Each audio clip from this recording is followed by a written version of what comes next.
This book, Secrets of Positional Chess by Dražen Marović, is very important for the development of every chess player. Why do I say that? Because the book is made about two topics that I consider fundamentals. Part 1 is related to strength and weakness in space. What are the weak and strong squares, strength and weakness on files and diagonals, and so on. You can read it, right? The part 2 is chess pieces, their strengths and weaknesses, the king, the queen, the rook, minor pieces. Now, why do I think it's fundamental? Because every grandmaster has a clear understanding of the strength of the pieces, what they can do and what they can't. So obviously it's up to you guys to study, but let's begin on chapter 1, weak and strong squares. Okay, obviously everybody is aware of what are some weak and strong squares, but it's kind of important that it's shown in different examples, so it will become for us a kind of second nature, and then of course also we will precisely know when a weak square is weak, because we cannot call a weak square weak if we cannot attack it, if we cannot use it. So the first game that shows is by Smyslow, white, against Rudakovsky, black, and it was the USSR Championship played in Moscow 1945. I would like, however, to read you one thing by Philidor. No? 2.5 centuries ago, Philidor wrote, "A square is weak if it is not controlled or cannot be controlled by a pawn of our own." But then, of course, the point was that square, one became aware that they could be controlled by pieces. So, for example, when you were missing a bishop, you were not be able to control squares of a certain color, right? The dark squares or the light squares. So that is kind of interesting, and that's why we need a book like this. Okay, let me start. e4, c5, knight f3, e6, d4, c takes d4, knight takes d4, knight f6, knight c3, d6. This is a kind of common pawn structure that you find in the Sicilian, and that Carsten Müller wrote a book about it on how to treat the middle game. Eventually look in my channel because it's there. There are some videos about it. Bishop e2, bishop e7, castle, castle, bishop e3, knight c6, f4, queen c7, queen e1. Obviously you see, once you open f4 you want to go on that side. However, this knight is not so well placed because he should be here to help with the attack. I don't know how this game will progress, but it's interesting to see, right?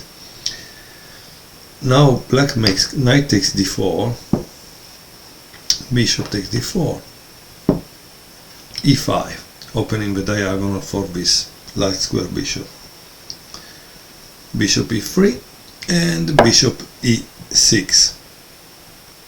Obviously, I'm sorry to tell you, but you should try to put the bishop in a place where it cannot be kicked out immediately, right? And that's the thing. Instead, this move doesn't make much sense. It would have been better to take and then to play that. But obviously, if he takes, this becomes an isolated backward queen pawn. So I don't know. Yeah. Okay, so he played bishop e6, obviously f5, that now opens the diagonal for this bishop, and bishop c4. Bishop takes e4, queen takes e4, and now there is bishop g5. Okay, here there is a diagram, and the author of the book writes, black's difficulties begin here. Once the f6 knight is eliminated, white knight will reign supreme on the strong central square, d5 square, right? Its position will be unassailable. Black is unable to control d5 with either his pawns or his pieces. The cost of this superficial play is a lasting weakness. Let's also remember that d5 is generally an outpost for white in the Sicilian, right? So it's nothing new. Black should have known better. But let's see how it continues, right? Rook f8, protecting this, and then of course bishop takes f6, bishop takes f6, because white wants to play knight d5. Dominance over a strong square implies a strong piece on it. The central position only increases the knight's superiority. Its centralization is possible because queen takes c2 would fail to rook f2, and then black cannot prevent knight c7, okay, which cost him an exchange. So let's see what black is going to do. Black is playing bishop d8, and of course this is to keep this, but now you see the problem. The rooks are cut off from each other, and things are not going well, I think. c3. So notice this move, c3.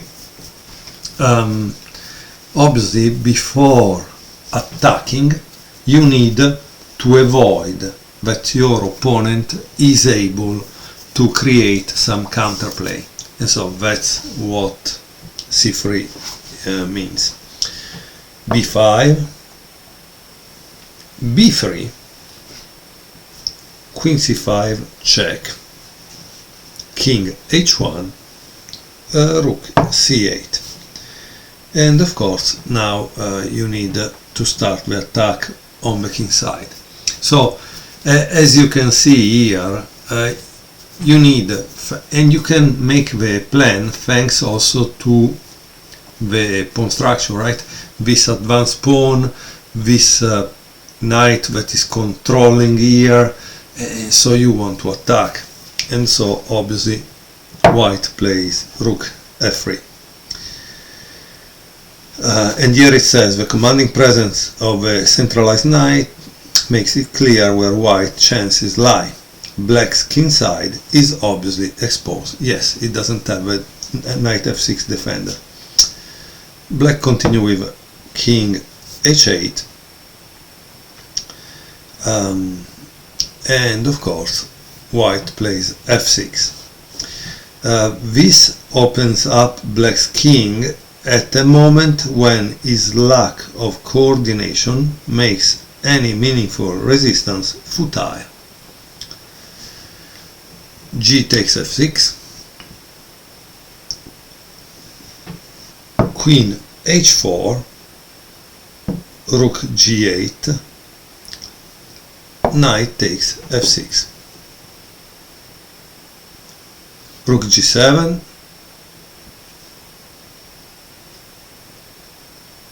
and now there is rook g3.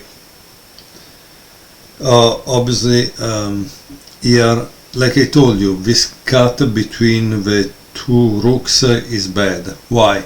Because now white could play queen takes h7, rook takes h7, rook g8, checkmate. So it's kind of bad, right?